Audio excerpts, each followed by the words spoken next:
It's time to take a look at what's happening around Wyoming for Wednesday, March 18th. I'm Mac Watson. A flood of political endorsements for some Wyoming statewide candidates is surging after the end of the state's lawmaking session this month.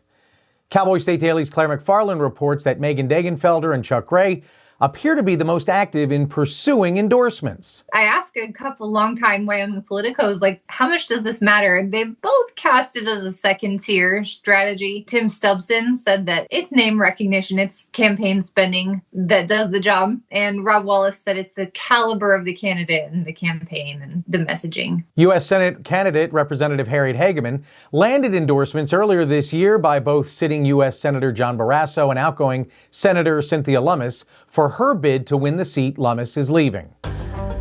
3 men accused of roping, riding, and spurring a cow moose on an Evanston area ranch in 2021 pleaded not guilty on Tuesday to various cruelty charges.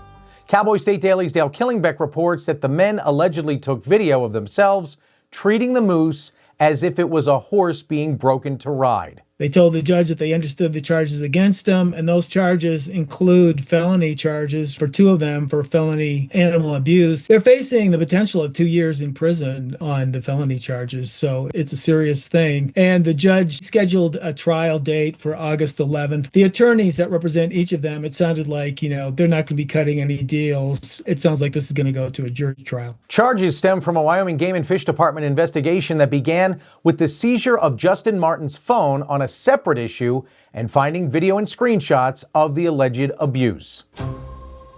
With out-of-control wildfires across his state, Nebraska's governor has declared a state of emergency. Cowboy State Daily's David Madison reports that Wyoming agencies are sending help even as conditions at home are just as dry and windy. The size and scope and damage is unprecedented in some areas, and conditions that led to those fires exist in Wyoming. That was the message we got from the state forestry office, spoke to the fire manager there. He said, yeah, it's looking pretty similar, but we have rushed to the aid of our neighbors. We've sent gear and engines and people to more than one state. Cowboy State Daily meteorologist Don Day says the fires ravaging Nebraska were born from the same conditions that have gripped Wyoming all winter. But there's one critical difference. Wyoming has gotten some moisture in recent weeks, while the fire zone in Nebraska has been almost completely shut out.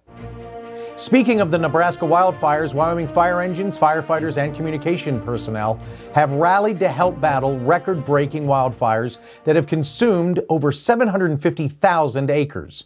Cowboy State Daily's Kate Meadows reports that one Wyoming fire chief called the dry, windy conditions a, quote, recipe for disaster. Dozens of Wyoming firefighters are in Nebraska fighting multiple wildfires right now, including what is the largest wildfire to be recorded in the state. Christy Thompson is the public information officer for the Road 203 fire. She also lives in Cody, and she spoke about the neighborliness that she's seeing between Wyoming and Nebraska, as all these individuals from Wyoming are so easily coming across the state to help their Nebraska neighbors. She said, we know Nebraska would do the same for us. The Marl Fire, one of 4 wildfires raging in the state of Nebraska, has scorched more than 572,000 acres, making it the largest wildfire in Nebraska history and among the 30 largest in the United States history.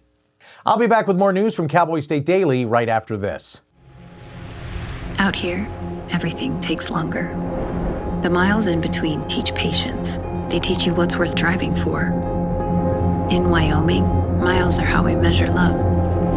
The distance you'll go to help a neighbor, to pick up your kid from an activity, or to visit someone you care about. That's why Hilltop Bank rides with you through every mile. We're not just close by, we're traveling the same roads.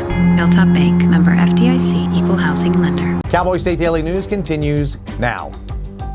Lever-action rifles are getting tricked out with tactical accessories like red dot sights, giving them new life with younger shooters.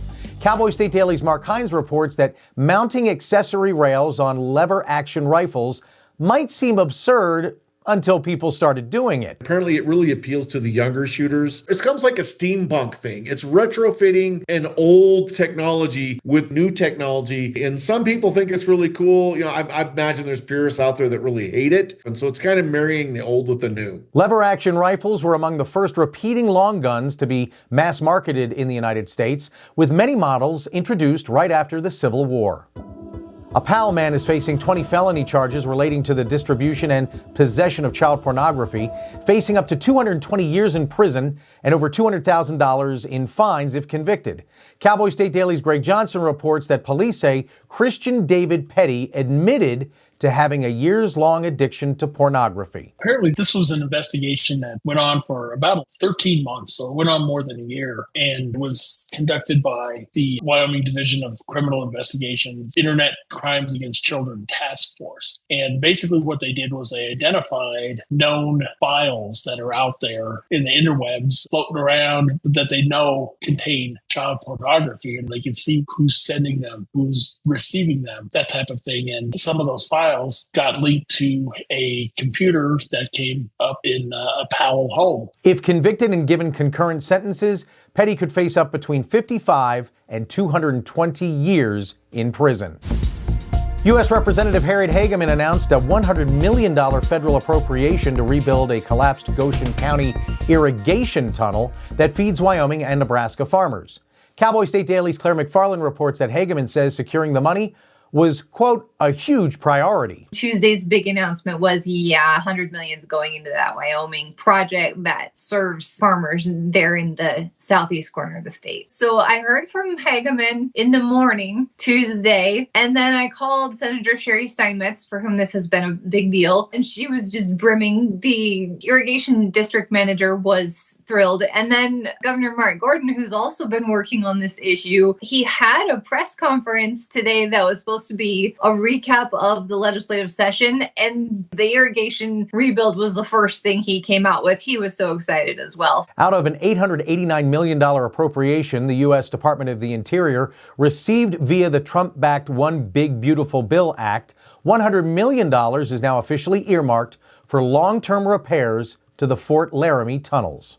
And that's today's news. Get your free digital subscription to Wyoming's only statewide newspaper by hitting that daily newsletter button at cowboystatedaily.com. And you can watch this newscast every day by clicking subscribe on our YouTube channel or listen to us on your favorite podcast app. Thanks for watching.